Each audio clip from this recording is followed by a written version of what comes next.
coach at the Rocky River office for Keller Williams Greater Cleveland.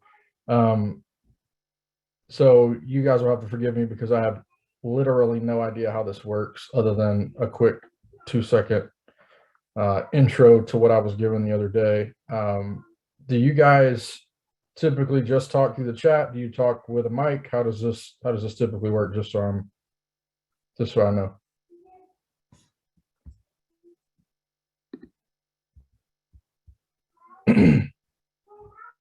Gotcha. So everybody talks through chat. Okay, that will work. I'm just waiting on a couple more people to trickle in here, and then we'll get started. Does anybody have anything that they want to talk about in particular tonight? Any particular topics you guys want to go over?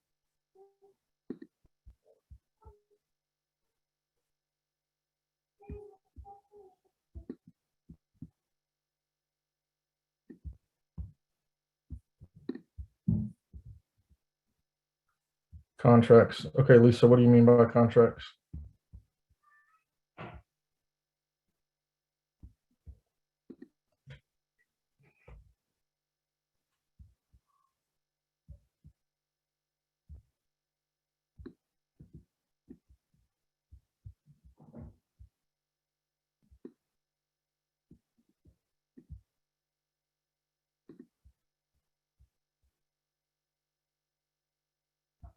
And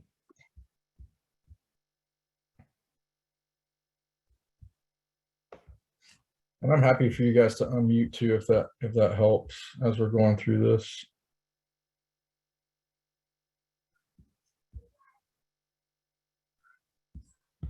Okay, awesome. Thanks, Santina.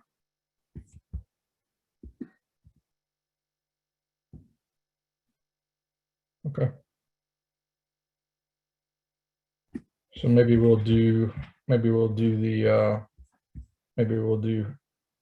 contracts first, and then we'll head over to transfer of title. Does that sound good to everybody else? Does anybody else have anything else they would like to do other than those two?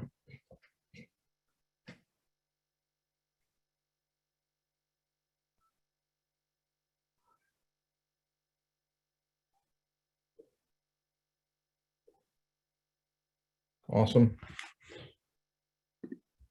I can handle that. Yeah, Santina, that's pretty much what he said to me, but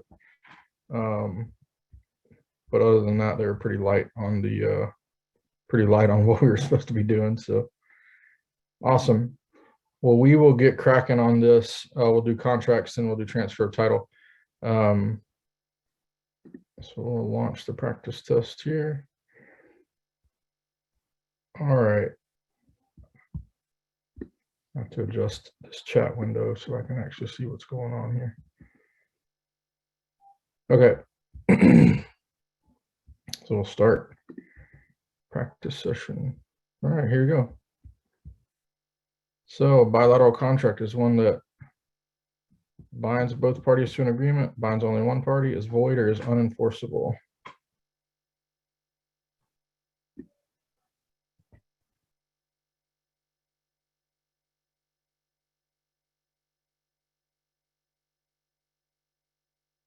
All right, it looks like consensus is letter A.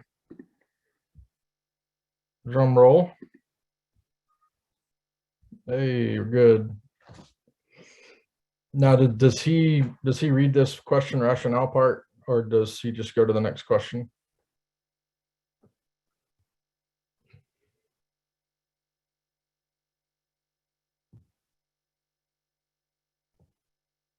Perfect.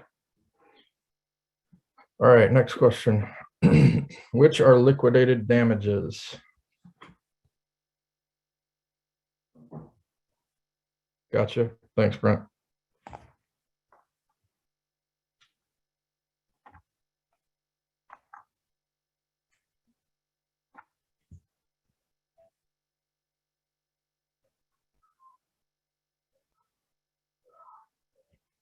Answers for this has got to be C, right?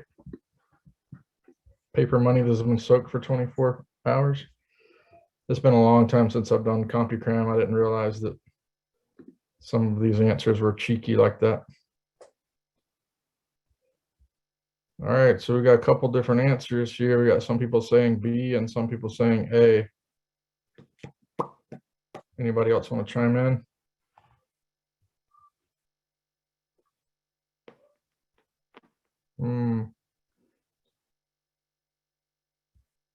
All right, so it looks like the A's have it. We'll check and see. An amount the parties agree to settle on a potential dispute. A would be the correct answer. Amount of money the parties agree upon before entering into a contract will serve as compensation in case of a breach. Everybody that guessed B, you guys good with that answer?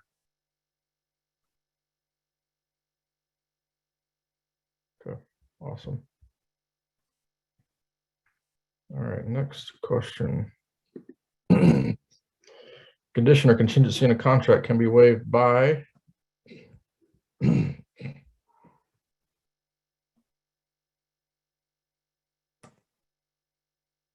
a great question.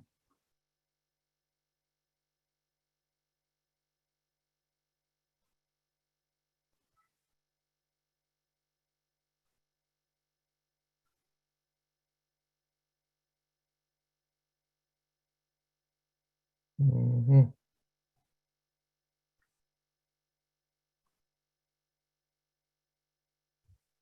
It looks like the A's are going to have this one too. Let's see. Yep. Yep. The only person that can waive a contingency is the party benefiting from the condition or contingency. So you'll see this sometimes in really hot markets, right? Like the one that we just came from. Contingencies were being waived left and right from inspection contingencies and those sorts of things. The only person that could waive it to say, hey, I don't want it, in those cases would have been the buyer. Inspections generally favor the buyer, right? Because you have an inspection to make sure that everything's okay with the property. Seller cannot waive an inspection on behalf of a buyer. So it's always the party benefiting from the condition. Very good. All right, the scope and purpose of a real estate contract does not include the sale of what? Bonus points for anyone who can tell me what the other name for this is.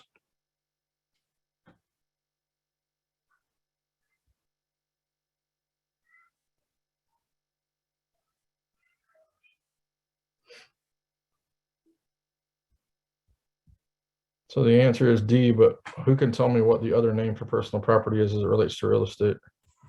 Just for bonus points. Chattel. You are correct. Very nice. All right. Nice work. Next question. Earnest money is best described as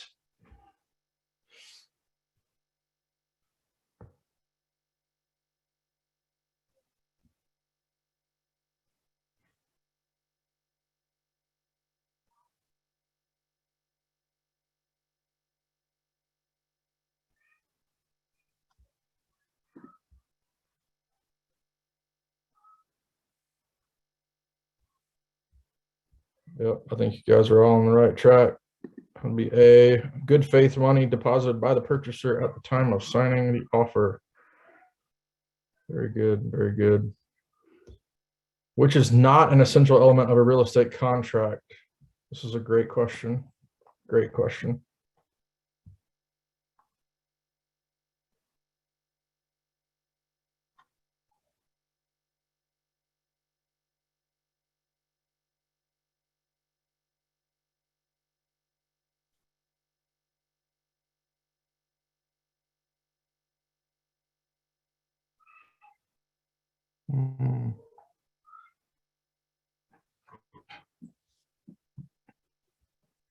All right, need a couple more people to weigh in on this one because we got a couple of kind of split here.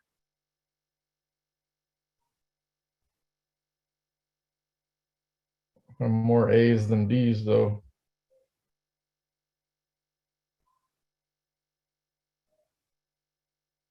All right, we're gonna go with A. Correct. Contract must be supported by valuable considerations such as real estate, Good consideration is usually in the form of love and affection. While it is not without value, its readily ascertainable value cannot be calculated. Contracts must have offer, acceptance, valuable consideration, lawful and possible objective, and competent parties. All right, buyer makes an offer to buy a house for $50,000. The seller does not accept the offer, but responds that he will accept no less than $55,000 for his house. The seller has just made a what?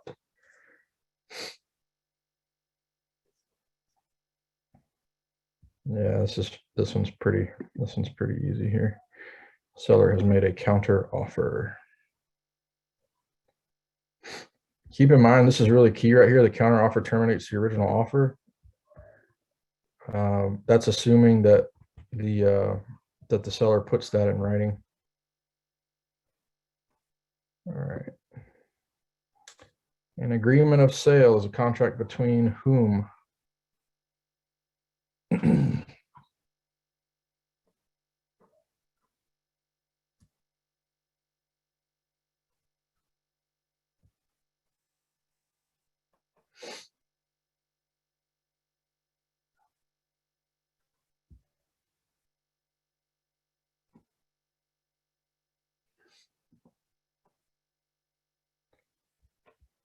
Yep. Buyer and a seller. Before I hit this next question, do you guys find that you see a lot of these same questions over and over, or do they mix them up pretty well? Or do they have a large pool to choose from, or?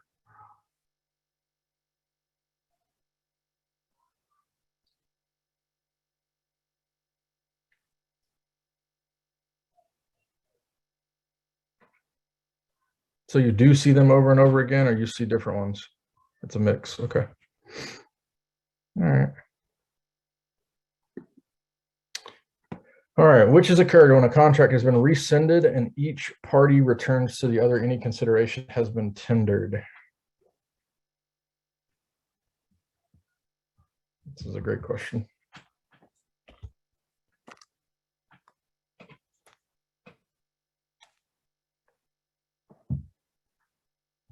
Restitution, restoration, reconciliation, or replacement.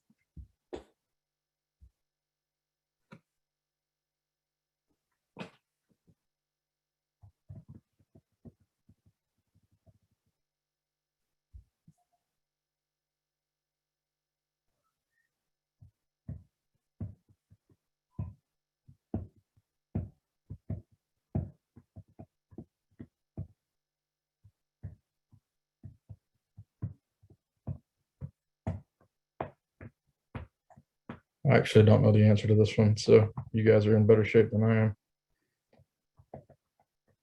All right, looks like everybody thinks it's A, so let's try that and see. Yeah, restitution is rescission where the contract is undone, all obligations terminated, and all consideration returned. Oh, here you go. So reconciliation is the appraisal process to determine value by comparing different approaches. Replacement may refer to rebuilding improvements to the same functional economic value as before. Restoration may refer to reconstructing improvements to exactly the same physical status. Okay, that makes sense to everybody. That's a crazy question. By the way, I've never had to use that word in any kind of real estate transaction so far. So, all right. If the landlord and the area real estate manager of a national retailer both execute a lease and the corporation fails to occupy the premises, what might prevent the landlord from enforcing the terms of the contract?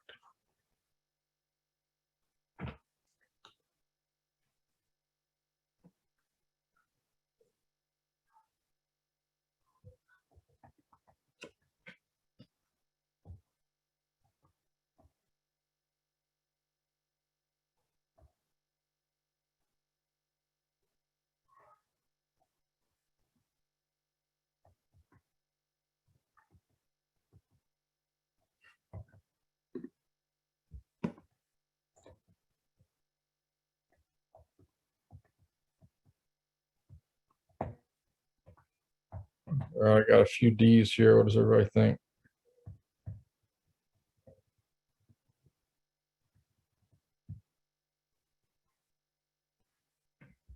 Okay.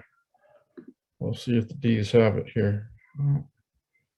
Yeah, so no corporate resolution granting signing authority to the real estate manager was approved. Broker should always make sure when the principals in a transaction are not personally executing binding documentation, the representatives have full authority to commit the principal to the terms of the obligation. Yeah, does that make sense to everybody before we move on? Just to make sure.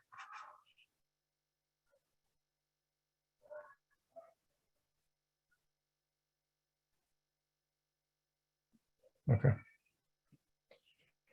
Awesome. All right. Listing agent shows a buyer a home. The buyer then fills out an offer to buy the home, which the listing agent takes and explains to the sellers. The sellers like the offer and sign their acceptance of it. They then hand the accepted offer to their agent with instructions to deliver the accepted contract back to the buyer. At this point, all the following statements are true, except what?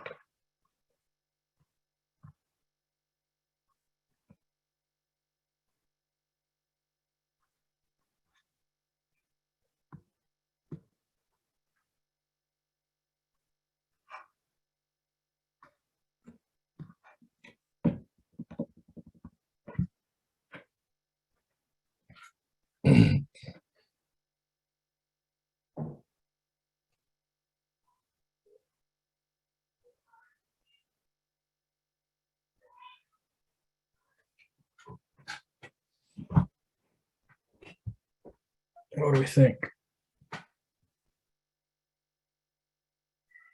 Got two different answers so far. What does everybody else think?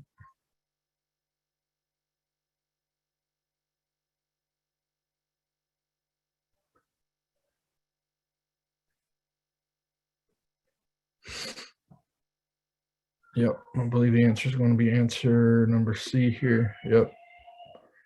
Yep. So the accepted offer does need to be communicated and delivered to the buyer. All right, a broker deposits a buyer's $500 earnest money check into the broker's personal checking account. Uh-oh. The broker is guilty of what?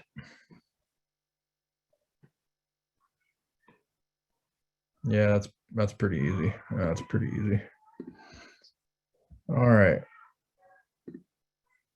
If a broker receives two offers for the same house at the same time, one from the agent of a cooperating broker and another from his own agent, the broker should what?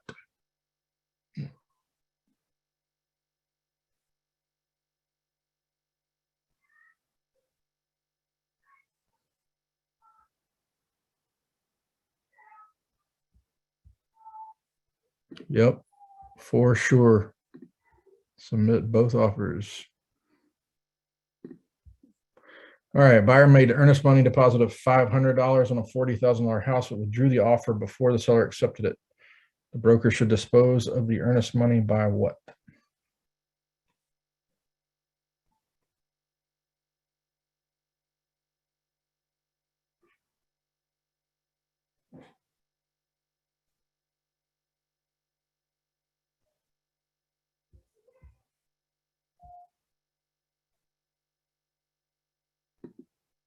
Yep, majority rules here. Letter A. Yep. Return it to the buyer. The earnest money is returned to the buyer at that point because there was never an executed contract. Which would a buyer prefer, land installment contract or purchase money mortgage?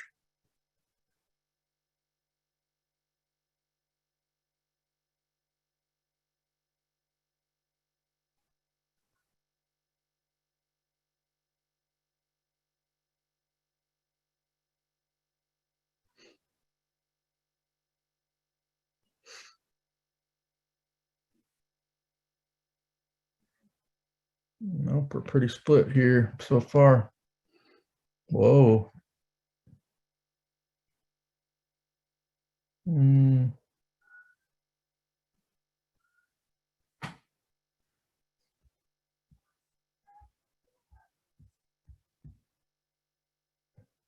right, so I got more D's than I got anything else. So we'll go with majority rules here. All right. The buyer would prefer a purchase money mortgage. In this agreement, the buyer receives the deed to the property on the day of closing. In a land contract, they don't receive the deed until final payment is made. Land contract transfers only equitable title. Purchase money mortgage does not transfer any title to the buyer. Rather, it is a method by which seller finances the transaction. Does that make sense to everyone?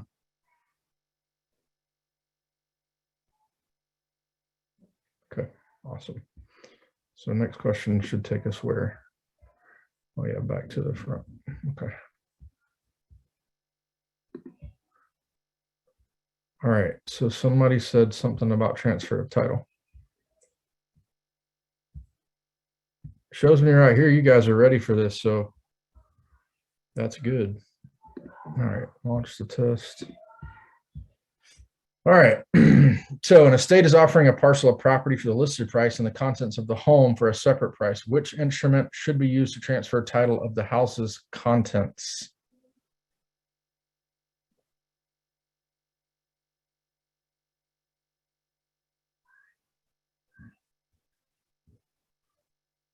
Yeah, one of these things is definitely not like the other, right? Let's say bill of sale. Nice work. Deeds are meant to transfer title to real property. A bill of sale is the best instrument to transfer title of personal property. All right, on a closing settlement statement, the buyer's mortgage is a what? Credit or debit, and to whom?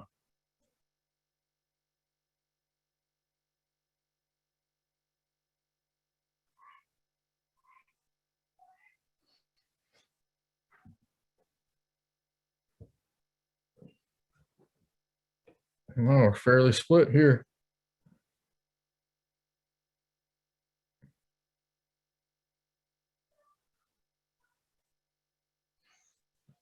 All right, let's scroll back and see what most people answered here.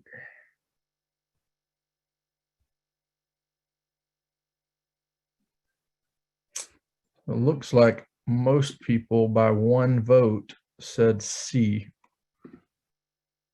All right, so the answer is D. People often think of mortgage as a debt, but on the closing statement, it is actually a credit to the buyer.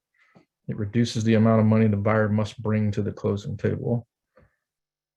Everybody good with that answer?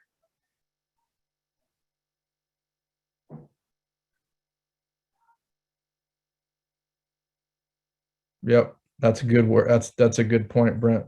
The key word is the closing settlement statement. Very good. All right, written instrument transferring the grantor's ownership of interest in real property is known as what?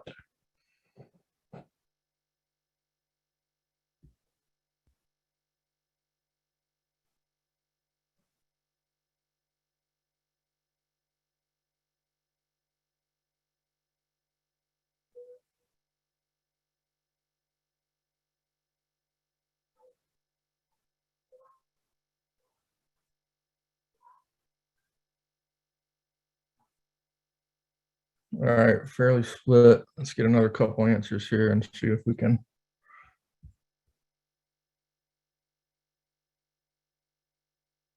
So it looks like deed has it. Let's see what survey says. Hey, so an easement is right acquired by one person to use the land of another for a specific purpose.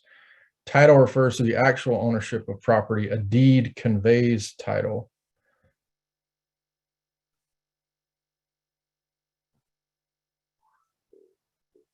Everybody good with those definitions? Yeah, a deed conveys the title. And the title just refers to the actual ownership. All right. Acknowledgement refers to what?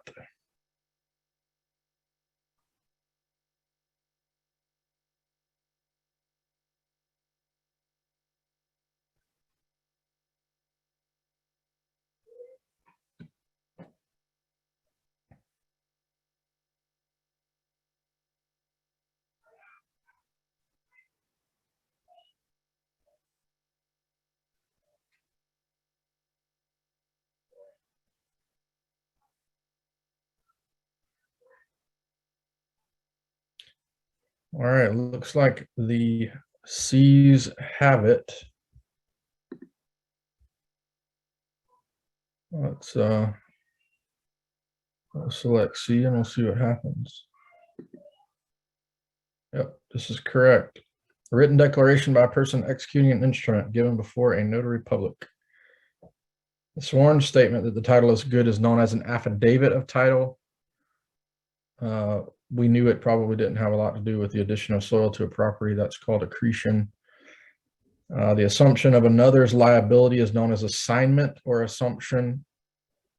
This is, they do this a lot in wholesaling. In a real estate transaction, the seller signs the deed in front of a notary public. That is acknowledgement. When the buyer is getting financed, he will sign the mortgage contract in front of a notary public. All right, actual notice refers to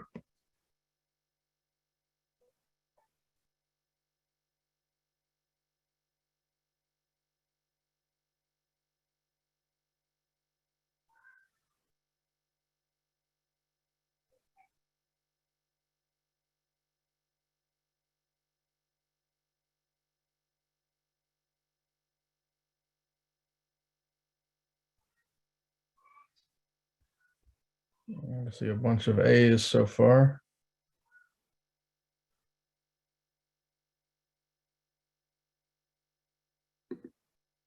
All right, let's check this. That's correct. Actual notice refers to things an individual actually has seen or has actual knowledge of, as opposed to what an individual is presumed to know or could know by checking public records. All right, awesome. So what are there any other categories on here you guys want to go over? You want to ask me general questions about what it's like to be in real estate? Totally up to you guys.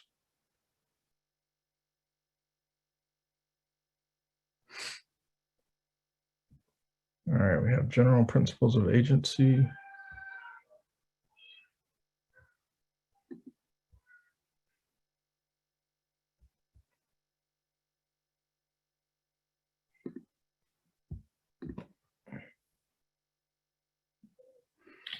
All right, if a buyer, client of a broker wants to purchase a property listed by the broker, which of the following is true?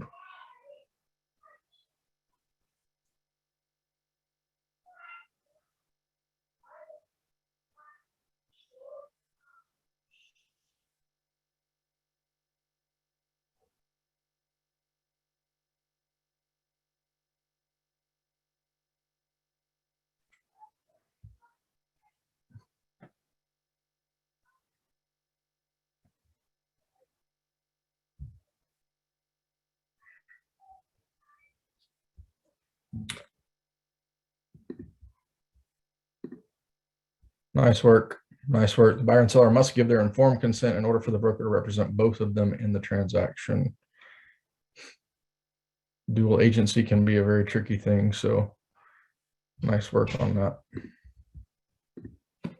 All right, one who acts or has the power to act for another is termed the what?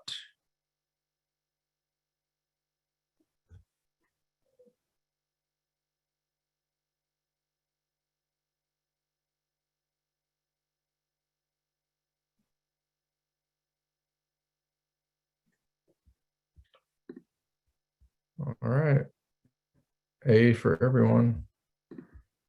All right. Nice work. Agent acts on behalf of another and owes the principal or client fiduciary duties. All right. The agent is one who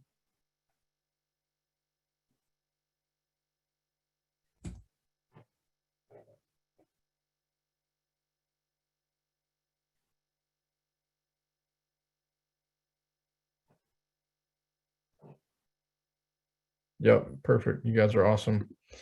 Acts or has the power to act for another. All right, a sales agent has a duty to treat all parties to a transaction honestly and fairly when?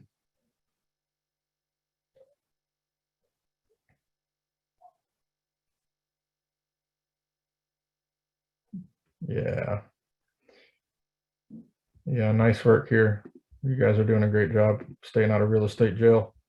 Even with a customer, an agent has to be fair and honest with the client. The agent has even more duties. All right, two brokers get together at a breakfast meeting and decide they will each agree to work in certain geographical areas of the town. What statute has been violated? Mm.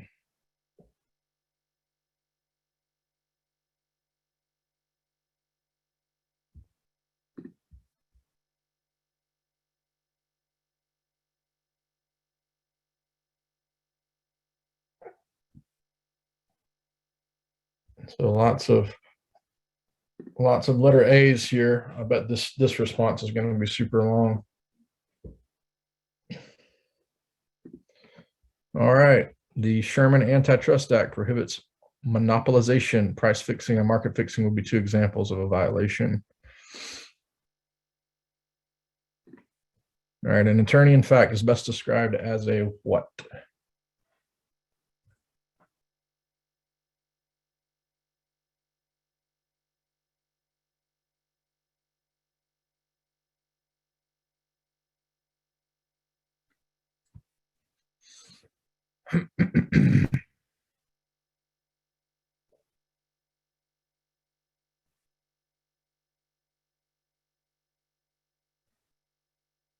Okay.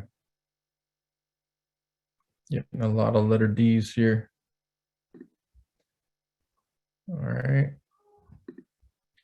Incorrect. An attorney, in fact, receives authority under a power of attorney and need not be an attorney at law. An attorney, in fact, is an agent for the principal and is authorized to act on the principal's behalf, owing them all of the fiduciary duties.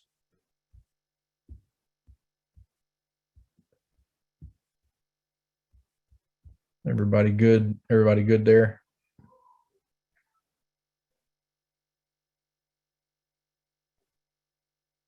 Okay. All right. The person authorized to act in place of someone else in legal matters is called a what?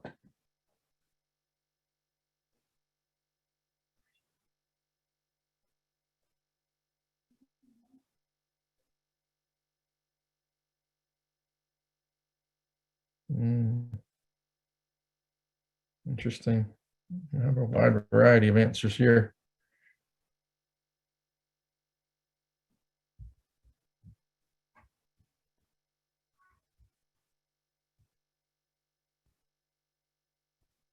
I think this is probably another one of those cases. What Brent said, you have to really read the question well.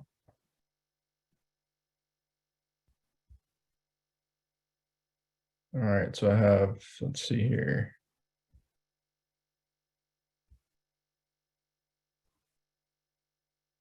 I've actually got more C's by one than I do A, so we'll go with C. There you go. So these attorney questions are pretty complicated, right? So a person designated under a power of attorney to act on behalf of another is called an attorney in fact. An attorney at law is licensed by a state to practice law in the courts and for the benefit of other people, but may not be granted all the power of an attorney in fact. The words pro se means for oneself, i.e. representing yourself in court. Yes, Brent. Authorized to act was the key word there. Legal was not the word. Right. Yeah, now this sort of stuff will throw you off. So that's why I say, like, read the question a couple of times before you choose to answer. You know, pro se for yourself, you knew that wasn't it because it's already talking about a person authorized to act in place of someone else.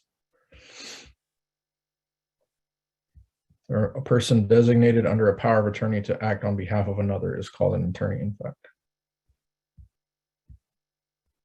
So, and the other thing is, the other keyword is the person, right? It wasn't asking you what the document was called. Power of attorney is what the document was called.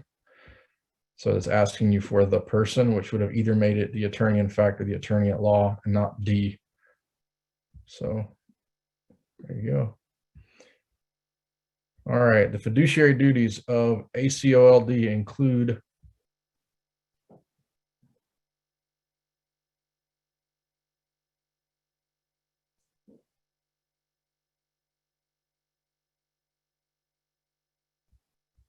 Yeah.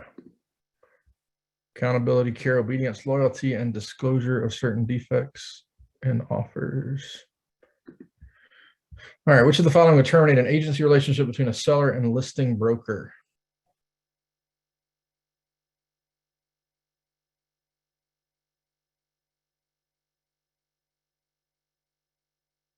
This is a really interesting question.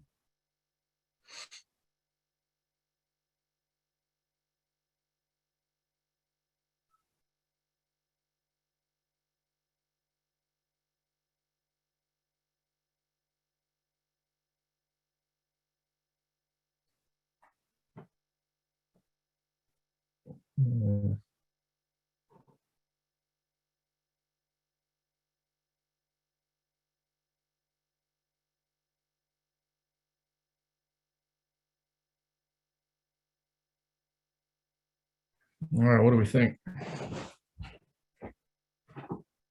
All right, so C's have pulled ahead slightly. Anybody else want to throw their answer into the ring?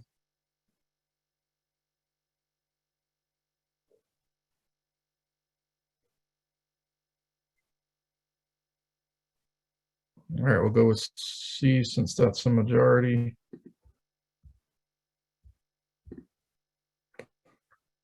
The answer is actually A, bankruptcy of the seller through operation of law. Agency relationships may be terminated by an operation of law, such as a foreclosure or declaration of bankruptcy. Death of the salesperson. So some people put B, does not terminate the relationship because the relationship is between the seller and the broker, not the seller and the agent. Brokers cooperate in securing buyers for property, and the seller is permitted to accept or reject any offers submitted to them. So it wasn't going to be C, because the seller can refuse to accept any offer that comes. It wasn't going to be D because this is normal business practice. That wouldn't terminate an agency relationship. So bankruptcy of the seller through operation of law. Other operations of law would be divorces. This happens to also. So if they decide they want to get divorced and the court ends up putting a, they call them restraining orders. It's not the restraining order that you normally think of, but they'll put a restraining order on being able to sell any of the marital assets, especially since Ohio is a dower state. So they'll literally put a freeze on it and it'll cut all that off and you'll have to take the property off the market. Which of the following factors would be most significant in deciding whether a broker was acting as a buyer's agent?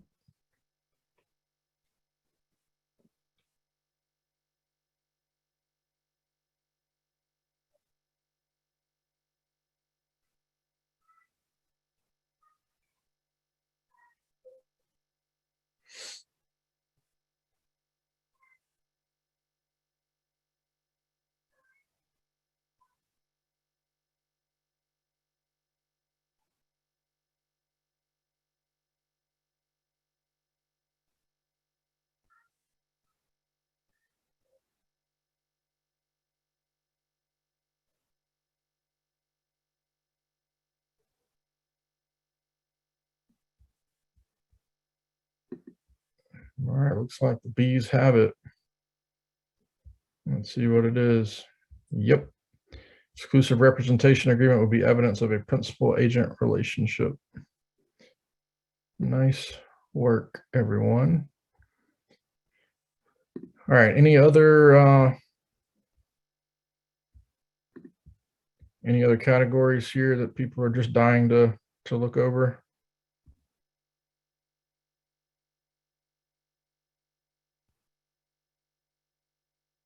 Or any burning questions about real estate that I can answer? Finance.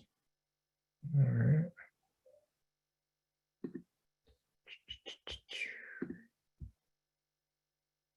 All right, Robin, we'll get to that just right after we do finance. All right. An investor decides to take money out of a savings account and invest it in a high return corporate security. This movement of money is known as what?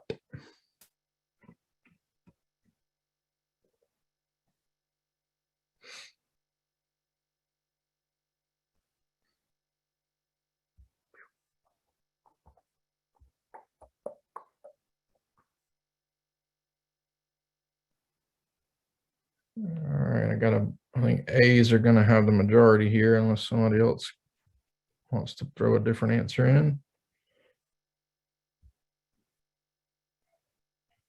All right, dedication. Incorrect. So disintermediation. The moving of money out of a savings account to a higher yield investment is called disintermediation. Debt service is the amount of money paid in regular intervals to reduce the balance owed on a debt. Dedication is property given and accepted as a grant to the public. Discrimination occurs when individuals deny opportunity or service based on unlawful criteria. That's a funny word. All right. An additional loan fee charged by lenders to make the yield on lower than market interest rate loans competitive with higher interest conventional loans is called.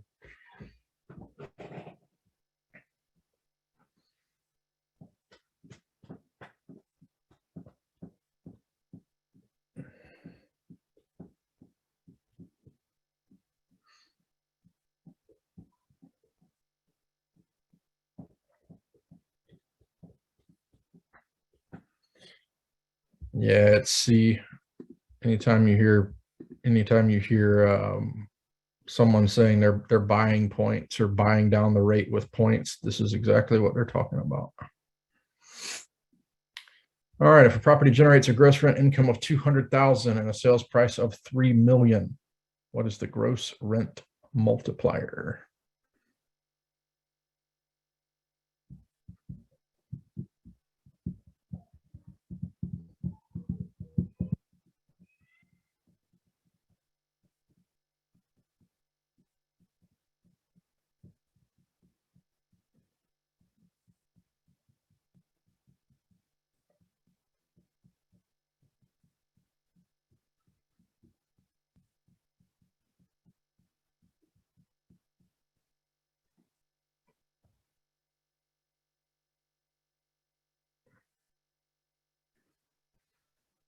Anybody other than Tiana?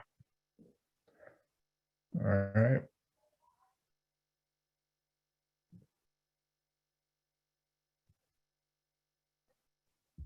Okay.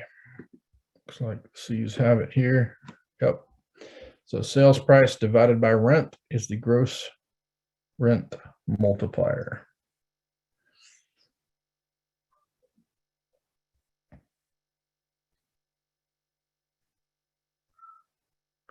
Santina, you got that? Did you write that down before I go on? You good? Perfect. All right. The provision on a promissory note or mortgage that calls the entire amount of an unpaid loan balance due upon the happening of a certain event is known as a what clause?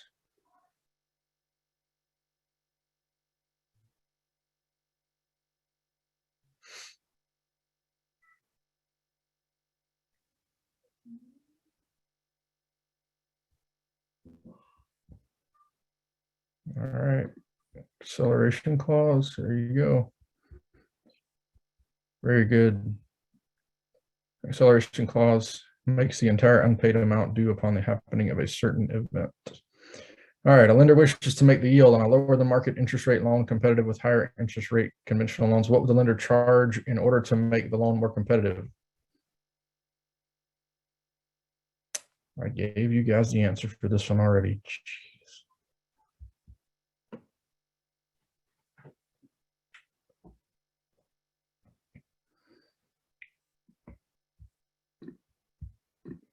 Discount points are charged by a lender to make the loan on a lower than market rate loan rate more competitive with higher interest conventional loans.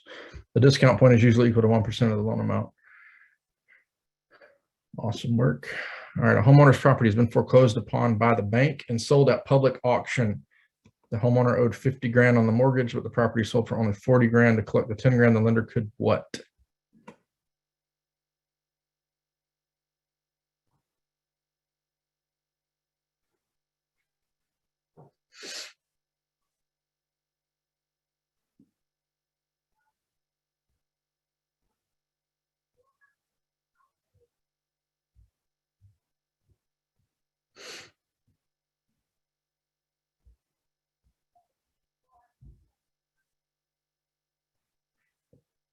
All right, looks like C, obtain a deficiency judgment, and you would be correct. Deficiency judgment is the mortgage debt that remains due and payable by the borrower after the share or sale of the property. All right, a lender charges 3 discount points on a loan. The buyer is buying a $100,000 home and is getting an 80% mortgage. How much in discount points would the borrower be required to pay?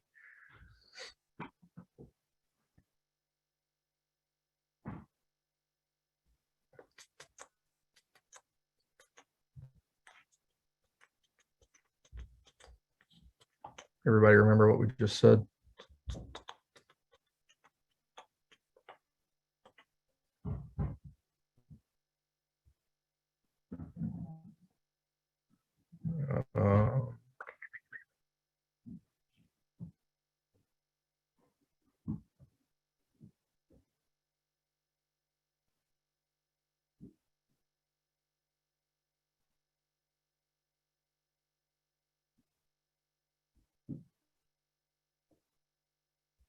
I get a lot of B's. So the question rationale is discounts are calculated on the loan amount, not the sales price. Right. So I saw some people answering A. It's on the mortgage amount, not on the purchase price. All right. Disintermediation refers to what? I feel like we just had this question.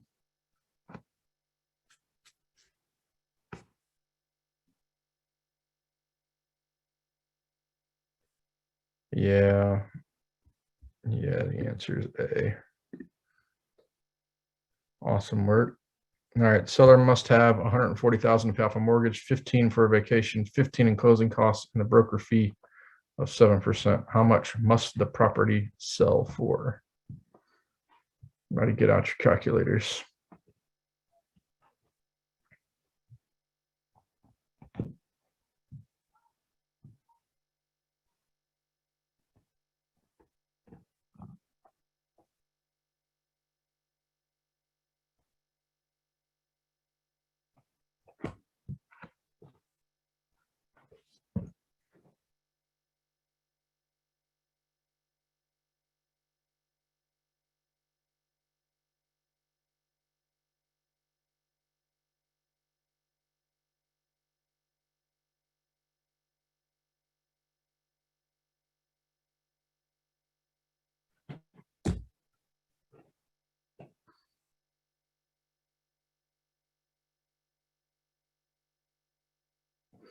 I can explain this too if people are having a little bit of trouble.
All right, so it looks like the B's have it.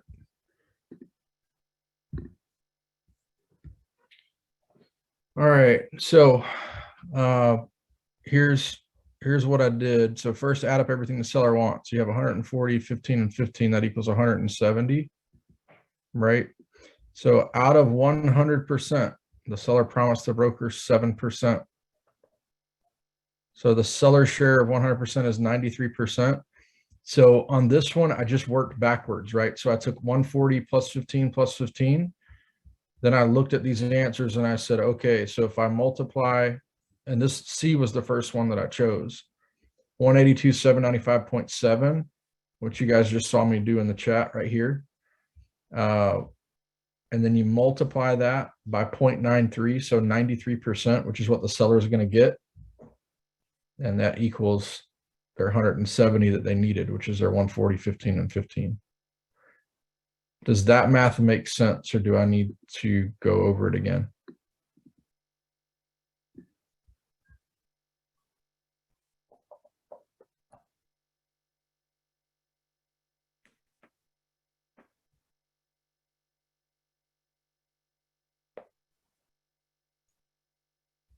Okay.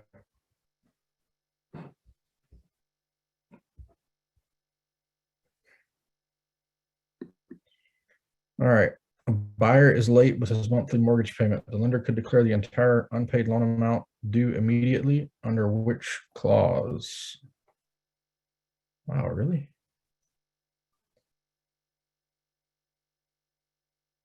You guys ever seen any other questions other than these 10 for this section? I feel like they asked us the same question 2 or 3 times.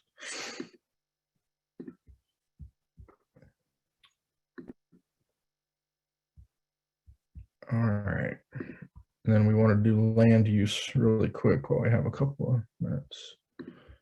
All right, let's do this. All right. The term ad valorem refers to what?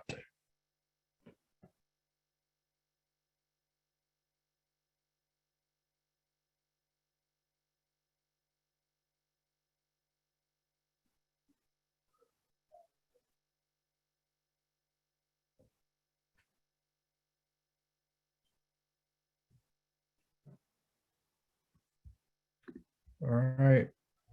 A's have it. Literally translates according to valuation. All right. Parcel of land that separates 2 other parcels. For example, a parcel between a residential and a commercial strip of land is called a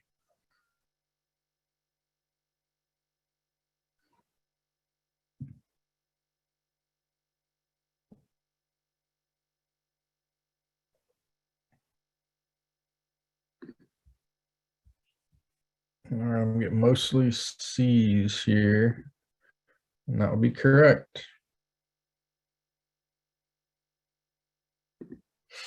All right, under which doctrine of law can a person lose claim to title of the land for waiting too long to stake the claim? This is a good question.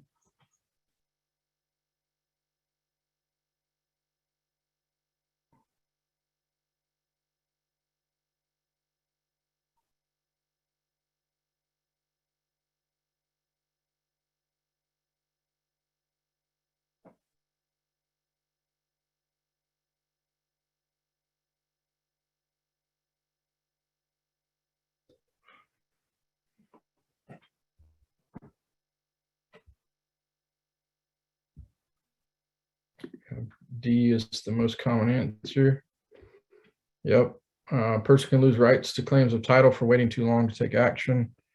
The doctrine of this thing that I cannot pronounce, stare decisis, is the rule that requires a judge to follow precedent. Doctrine of constructive annexation is when the law classifies something as real property even though it is not attached to the property. The doctrine of implements deals with tenants' crops.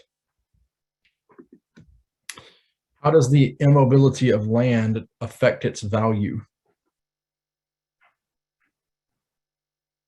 A really great question.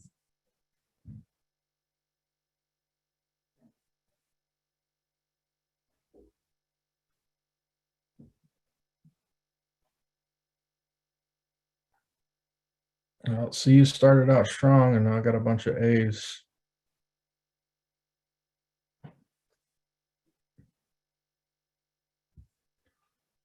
All right, looks like the A's have it. How does the immobility of land affect its value? Correct. Immobility helps increase the value of land in a strong market due to the fact that other land can't be moved in to give the buyers more choices.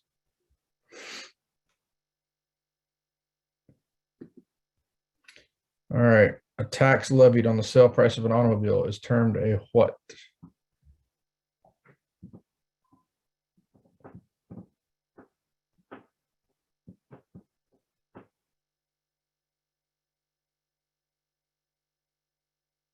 Yeah.